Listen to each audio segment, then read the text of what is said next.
Well, I'm here in bloody Dumagetti again. It's taken absolutely ages to try and get my passport sorted. It's literally just one of those things in the Philippines. It's just a basic thing to do, but no one seems to be able to actually do it. And what's happened is the last time I renewed my visa, extended my visa, sorry, it gave me another 4 weeks, and then still didn't manage to extend to renew the passport, sorry, because of complications on their end. They just seem to just be complete idiots, basically. Anyway, so I've still not managed to do it, so now I've had to extend it again for another month, and that's cost me 9,400 pesos, which is about 110 quid. And I'm not too excited about it, but they just slap a price tag on something and then say that's it. And how long does it really take to use a fucking type a few keys on the keyboard and scan something, really? Does that warrant 9,500 pesos? Anyway, I can't do anything about it, so I ain't gonna keep moaning. And plus I don't want to keep going back to Dumagetti. I don't really like it, to be fair. Anyway, I got here early. I was up at about 4:30 this morning to leave for the pier at 5. And the boat was at 6, so early start this morning. And as soon as I got here, a little bit of brekkie. Well, no, I didn't. I went straight to the immigration office.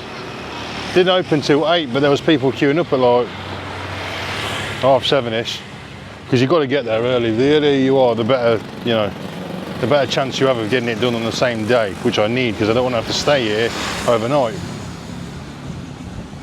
So yeah, I got that. I was number 5, which means I was 5th in the queue, obviously. And I said that was 7:30. And they say to come back around 3. I'm coming back about 1, because I'm not, you know, as I say, the sooner you get there, the sooner you can collect your stuff and go.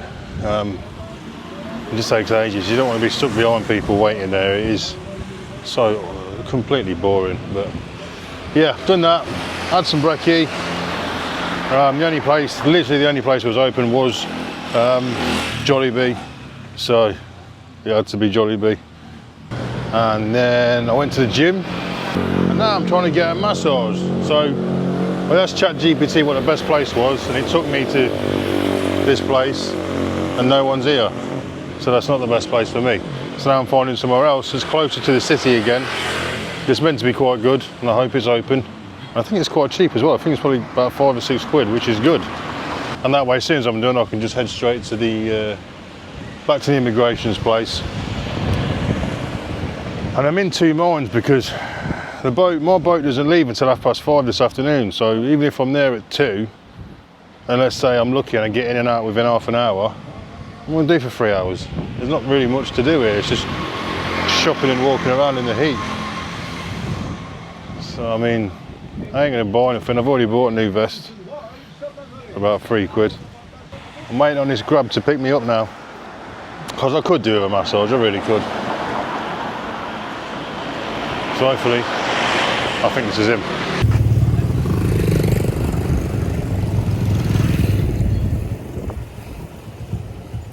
Oh. How are you? Catalina Street? Huh?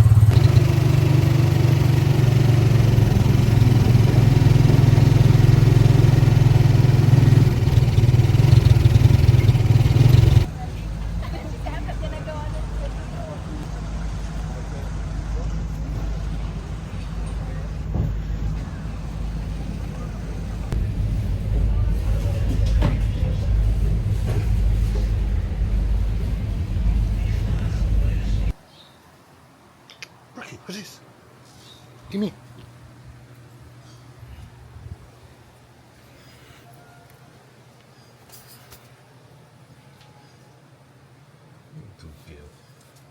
What's going on?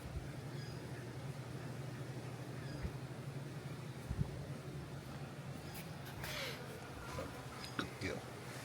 Rocky boy. Rocky boy. Where are you going? Somebody wants to play, mate. Oh, ow! No, come on then. Let's go back indoors. Look at this big boy. Look at this big boy. Alright, we're going back inside. Come on. I'm very glad you're alive, mate. Right, you get free roam of the kitchen now. Oh, matey. Good boy. Hey, Bum Bum. Hey, you. Good girl. Okay. Who did that? What are you doing, big boy? What are you eating your mum's dinner for? Me? Mummy? Good boy. You big boy. Yo. Good morning. It's having a little bonfire. Yeah, this is where I have to dispose of all my rubbish. Just stick it on there and set fire to it. It's quite nice. I quite like the smoke fire. And there's something very primal about building a fire and just standing there watching it. I feel like a man, a real man. I'm a real man who sets fire to my cardboard boxes and bits of tissue filled with puppy shit.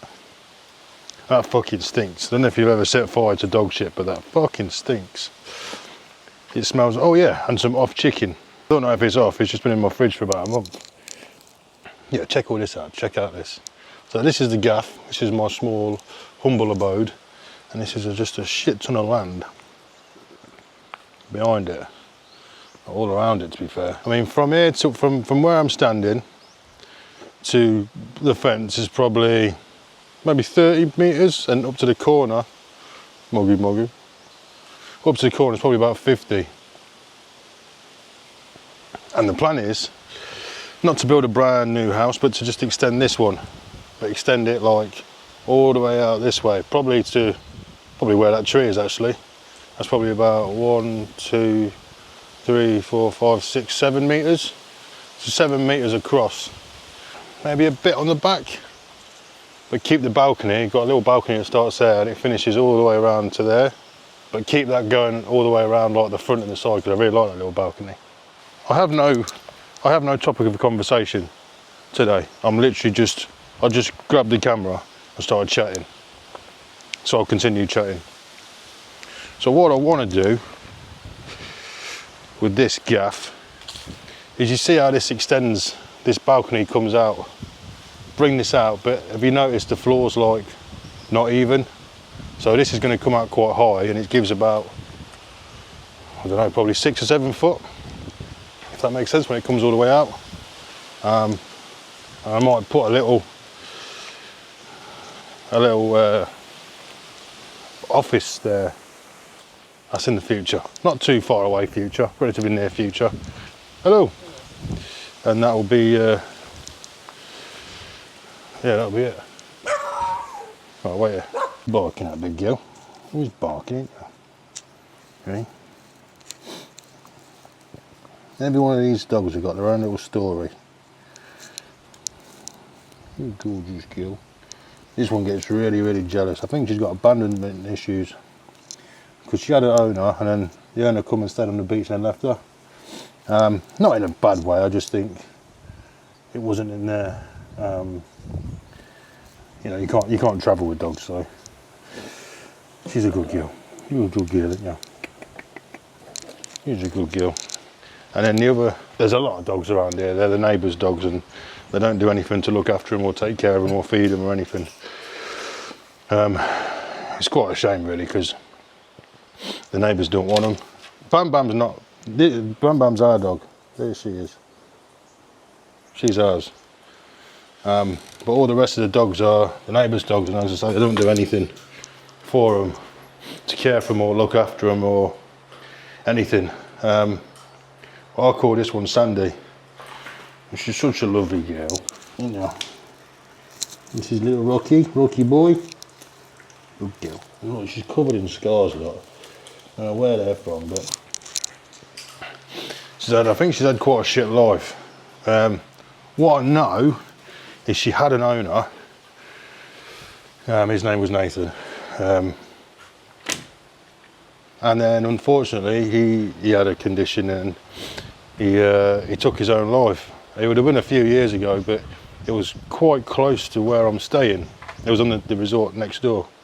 So our owner's killed himself. That owner put her in his will to give to the neighbours to look after, and they don't even look after their own dogs. In fact, they're on about dumping them somewhere, which I just said, like, if you dump them, I'll fucking set fire to your house with you in it. Some people, not everyone, but some people are just heartless when it comes to dogs. Absolutely just heartless. But yeah, so she's had her owner's killed himself, and then she's covered in scars, like I've just shown you. And then she's had at least 2 litters of pups, which trying to, you know, do that by yourself in a place like this when you've got no owner or no assistance, and not just no owner, but no one actually cares. God knows how hard that must have been. And a second litter, which I found on Christmas Day, she only had 3 and 2 of them died because just neglect, and she was trying to do it herself. Imagine trying to do that, trying to like look after your pups, make sure they don't die, protect them, while she's living literally under a rock in the cliff side. You know, you got lizards there, monitor lizards, snakes, and then she's still got to nip out and grab scraps of food from somewhere to feed herself, and then come back and feed the puppies. Yeah, so I mean, luckily I found them. I've just been doing my best ever since to make sure they're all okay. But there's about 5 or 6 other dogs here that belong to the neighbours, and they don't even feed them, don't do anything. She was the neighbour, one of the family members, was getting pissed off because thinking about just putting them in a big sack and then dumping them somewhere, all because one of them tried to eat one of their chickens. I just thought, you thick shit. Feed your dogs and they won't try and eat your chickens. You're just a fucking stupid prick.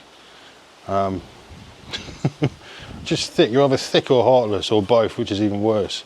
But I ain't got, like, I might sound harsh, but you've got that attitude towards dogs, and fuck you. Fuck you. Innocent animals.